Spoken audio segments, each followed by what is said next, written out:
The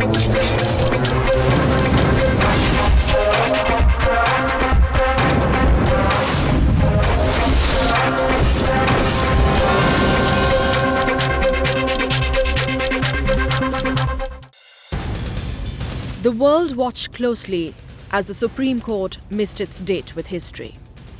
In a week that saw the news hour's viewership and popularity soar to new heights, homosexuality is not a disease. The fight for gay rights in India took center stage on the show.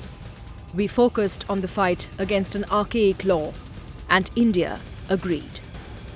One of those people who says I'm not a homophobe, but who goes on and makes some of the most absurd comments and specializes in making antediluvian hypocritical comments as far as the gay community is concerned, and he's laughing out there. Rahul, I don't know what you're laughing about. I am sad and pained to see my homosexual brothers and sisters in tears. I wish them comfort and peace. I doubt whether they called it illegal. Rajesh. They only said the Supreme Court verdict's implicit meaning. Hold on. The Supreme Court verdict's implicit meaning is very clear. Social acceptance is more important than legal acceptance.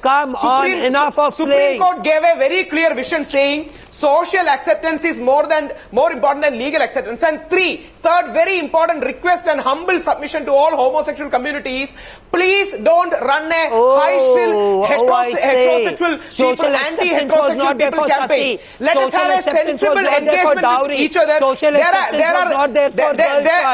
Social acceptance was not for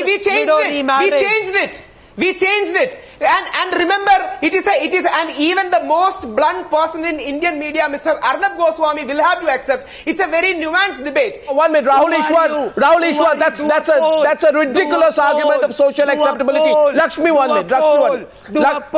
Lakshmi Tripathi, 1 minute. Let me just demolish that argument of Rahul Ishwar's. That moral indignation and so-called cultural beliefs can never be the basis of lawmaking in a democratic, free and secular and modern country. Let us not forget, sati and child marriage also, Father Dominic and Emmanuel, were considered at one point of time to be normal. So don't define what is culture in all of this. What culture are you hiding behind, Rahul Ishwar? I can argue point by point with you and demolish your argument. Unlike other channels, I will not have a general conversation. I like specific answers to specific questions. So my question is, will you take back the land that was allotted to a former chief minister in a trust that was held by his family? A tragedy that highlighted India's apathy to the poorest.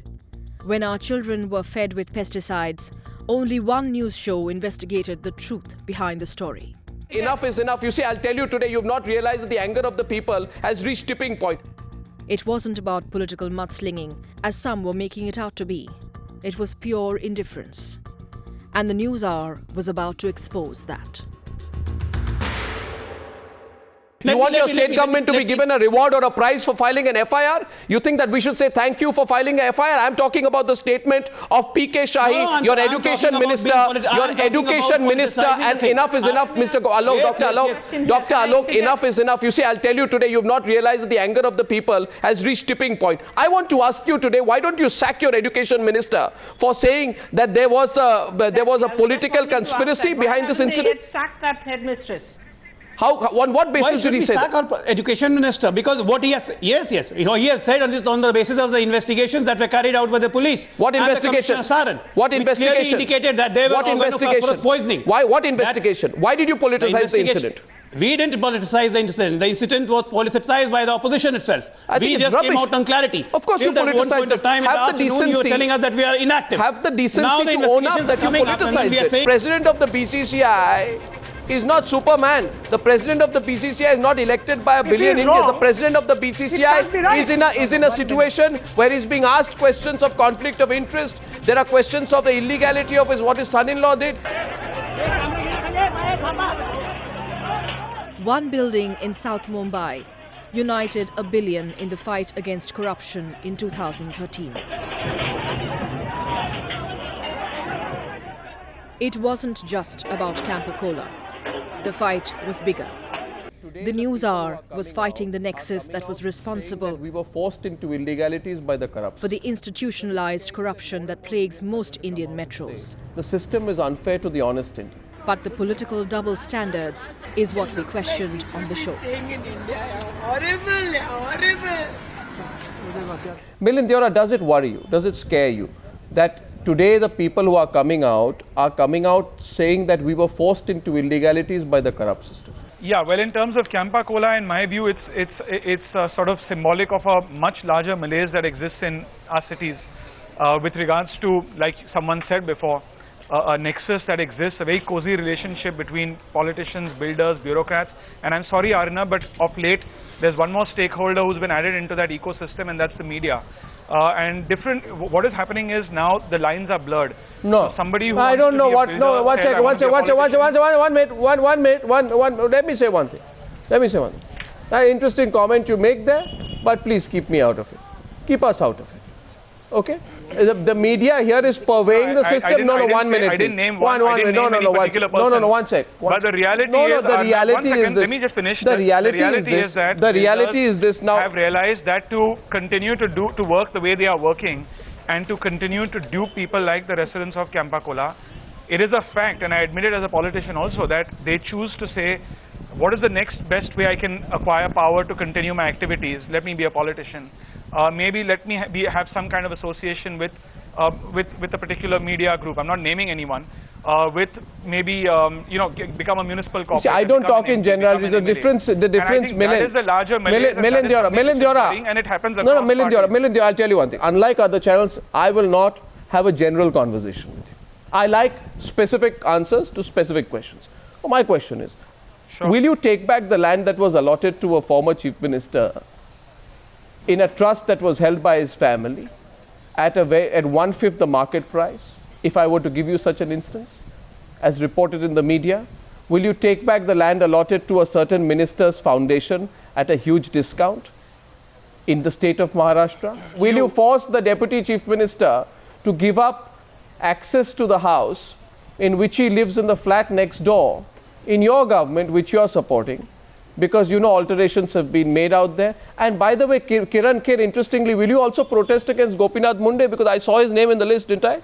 For making some alterations to some flats. So will you also protest and sit on a dharna outside Gopinath Munde's house? I would not protect any of these people. I have not protested against anybody in particular. No, why don't you protest against Gopinath Munde's house first? Why don't you protest against Gopinath Munde's house first? Charity begins at home. No, why don't you protest against Gopinath Munde's house in particular? Why don't you protest against Gopinath Munde?